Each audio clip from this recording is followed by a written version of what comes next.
I'm so very happy to be here. Anyway, would you join me in the spirit of prayer and reflection? Spirit of life and love,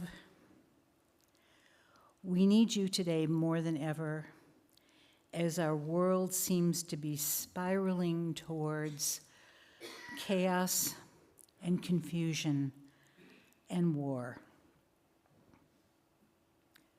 Some days it's very difficult to hold on and to remember who we are as people of faith.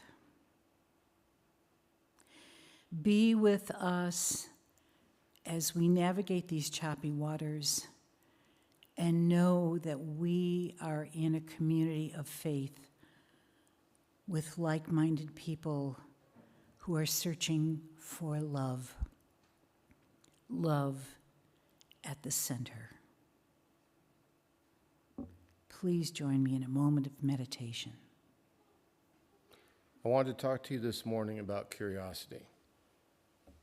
Not curiosity is a pleasant personality trait or something we encourage in children and then quietly set aside once adulthood arrives with bills, deadlines, and obligations.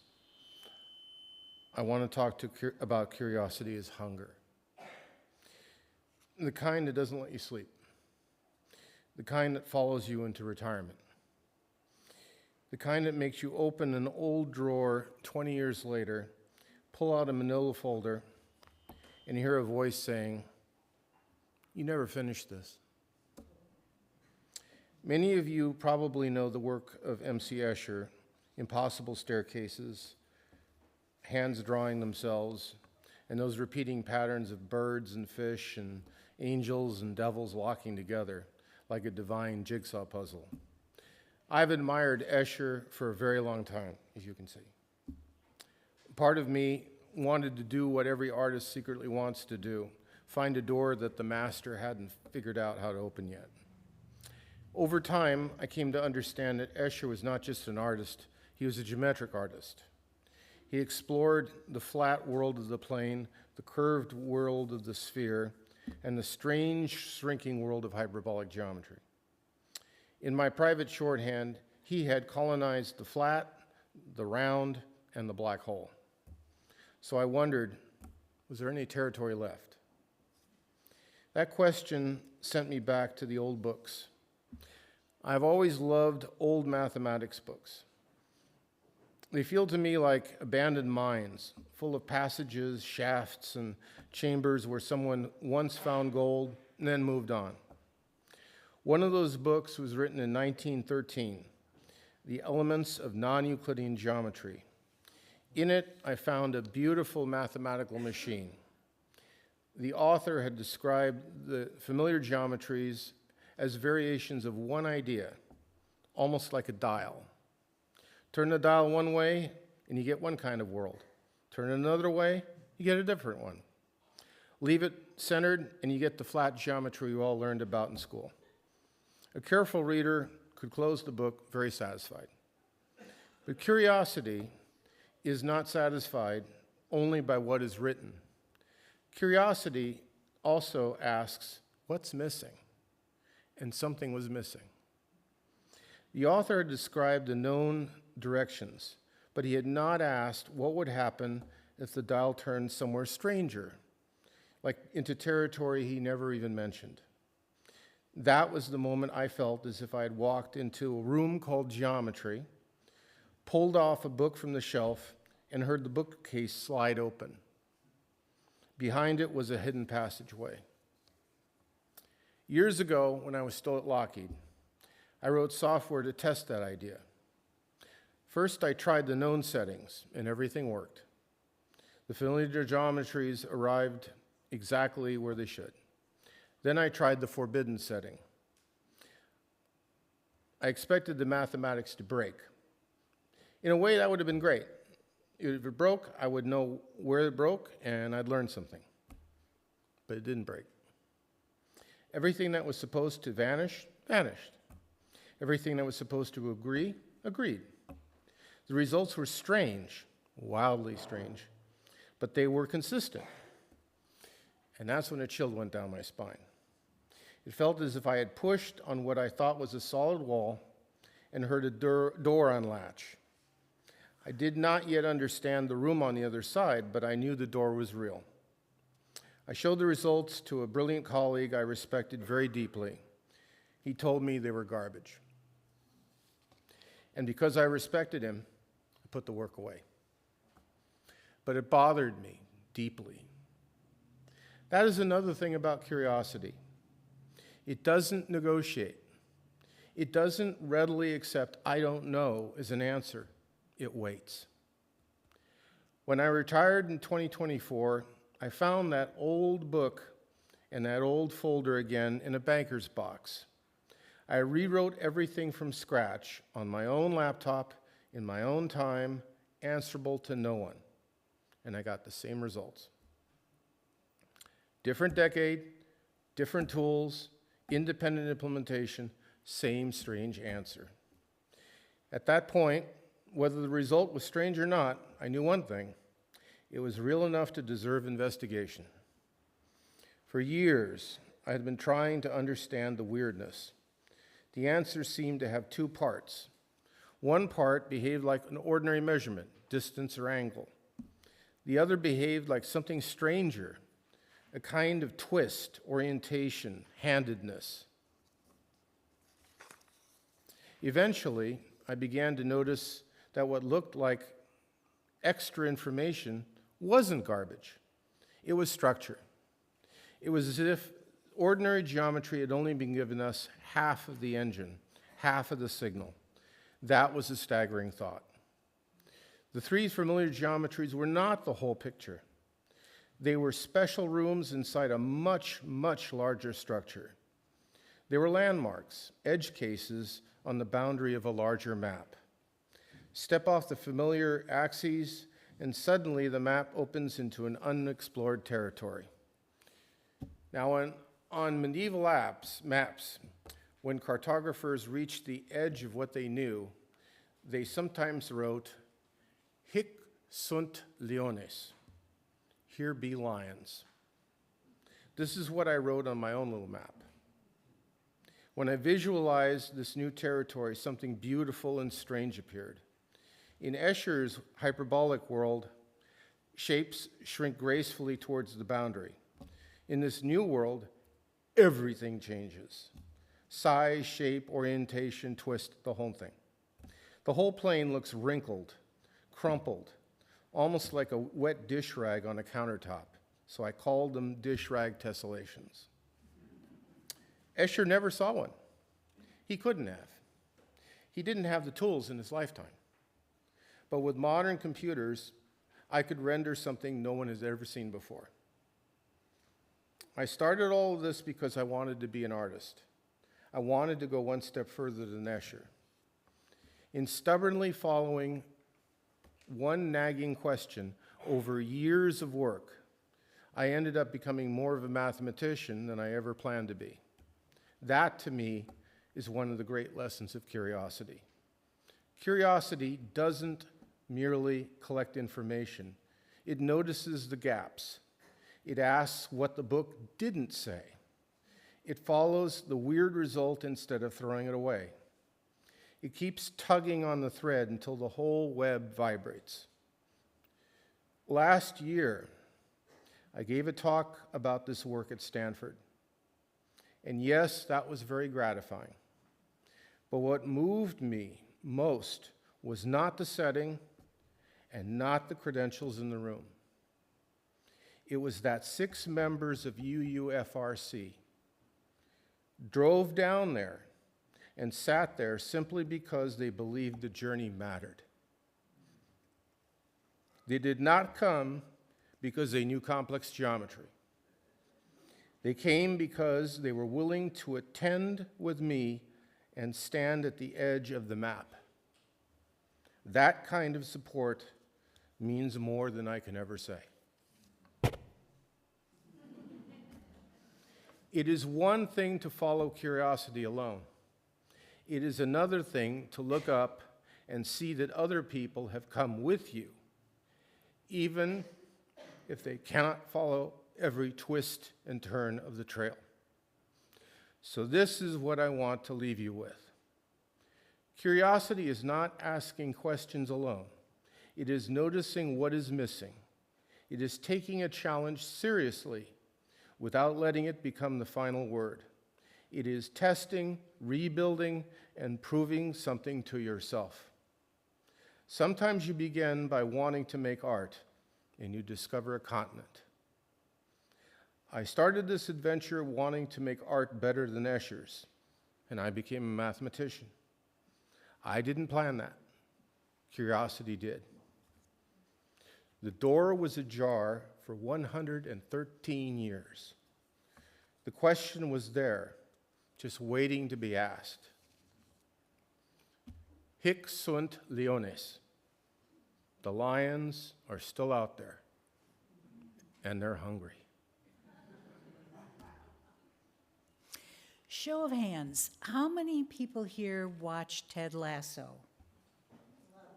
Oh my gosh, well, I'm preaching to the choir. And how many of you who didn't watch it know what it is? Okay.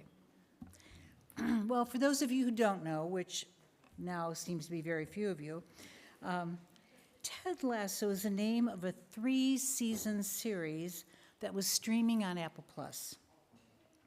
When it was new, my social media was filled with folks discussing the latest episode and how much it meant to them. And Unitarian Universalist ministers preached the gospel of Ted from their pulpits many Sundays. It was that important. Lately, there's been a lot of excitement because they've just announced a season 4 several years after it had already wrapped. And a lot of us are eagerly anticipating that. But for those of you who aren't familiar with it or have forgotten, Ted Lasso is the story of a college football coach from Kansas who, after a devastating divorce, has taken a job as a soccer coach for premier English soccer team AFC Richmond. Ted doesn't know anything about soccer, which makes hiring him surprising until you learn that Rebecca, who won the team after a nasty divorce from her husband, Rupert, hired Ted specifically because she intended to run the team into the ground and destroy the very thing that her ex-husband loved the most.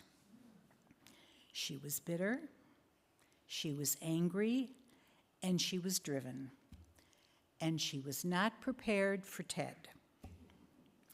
Ted, with his folksy nature and indomitable optimism, starts to affect and influence everyone around him in a positive way. The team, the staff, the town, and the press. And the writers of the show showed that progression over 3 seasons.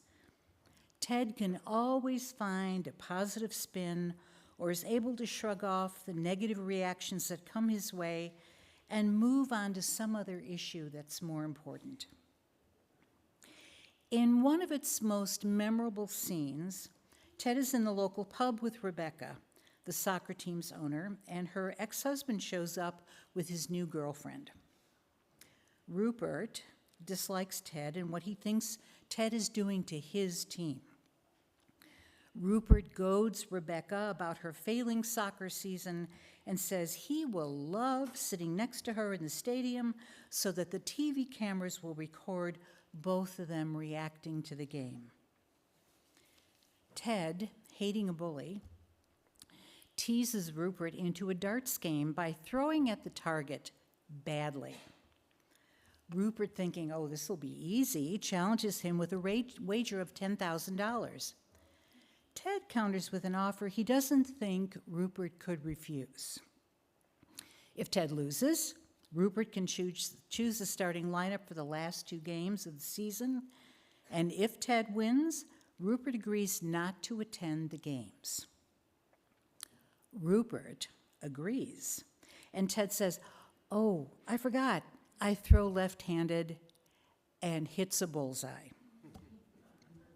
While he's playing, Ted, as usual, tells a story. He says, You know, one morning I was driving my little boy to school and I saw these words from Walt Whitman painted on the side of a building. It said, "Be curious, not judgmental." And I realized guys have been underestimating me my whole life. And if they just asked, "Ted, have you ever played darts?" I would have said, "Why, yes, I have. Every Saturday from the time I was 10 years old until my dad passed when I was 16. To everybody's surprise, except Ted's, he wins. If Rupert had just asked the question, but then again, he was too proud of a man, too steeped in his own beliefs about himself, his country's dominance in soccer and darts, and the belief that Americans could not possibly excel at either. Now, I think this story is an instructive one. Most of our judgmental reactions come out of experience and are sometimes an immediate emotional reaction. Not that this is all wrong. We learned to make snap judgments for our safety millions of years ago. Is that dinosaur dangerous? Is that river safe to ford? It's a natural reaction built in. But what if we took a breath and wondered more about why we have automatically moved into judgment, especially when it comes to other people? Our political situation has polarized us into separate camps, and most of us tune into the news that matches our politics. It's easier to live in that space. Typically, when confronted with opposing political views, our tendency is to gear up to fight, work to avoid the sensitive topics, or walk away. The harder task is to become curious and to try to set judgment aside. Now, I know I'm not naive about this. This is difficult. But it's worth the work. Who are these folks that are so vehement in their anger for some of the folks that we work so hard to defend? The poor, the marginalized, those who work long hours to provide a better life for themselves and, by extension, for us. For those who do not share their views and feel as a result we are ruining their country, we have a tendency to write them off and to move on with our own lives. But I found it instructive to dig a little deeper. Did they or someone they love lose a job because of changing hiring policies that center the marginalized? Are they naturally suspicious of immigrant labor because one of their family elders had a bad experience that involved an immigrant many years ago? Have they had this vague unease with those who do not hold their political views and have also been living in their own media bubble? Liberals have held a belief that we should always seek common ground, and I agree that we should try. But it takes work from both sides. It's good to understand, but it's also good to realize that we can't always change the outcome. And as Edward R. Murrow once said, sometimes there isn't another side to the story. But that means we must know what our line is, the place we won't go beyond. We must know ourselves. Even Ted Lasso knew when to hold the line. He put up a sign in the locker room that said, "Believe." And at one point, the sign was pulled down and ripped into pieces by a disgruntled assistant coach. But what Ted didn't know until later was that all of the players took a piece of that sign to hold on to for themselves. He planted seeds he didn't know he had. And at a later date, They brought all those pieces together and reconstructed that sign. How many times have we had to pull together the pieces and reconstruct our own lives and our own beliefs? Be curious, not judgmental. Judgment is a necessary component of life, to be sure, but curiosity will carry you far. Open yourselves to it and monitor yourself when you feel moving too quickly to judge. How could a little curiosity change the situation of the people involved? I invite you to find out how. I believe that the very survival of our community and our country is calling us forward right now in many ways.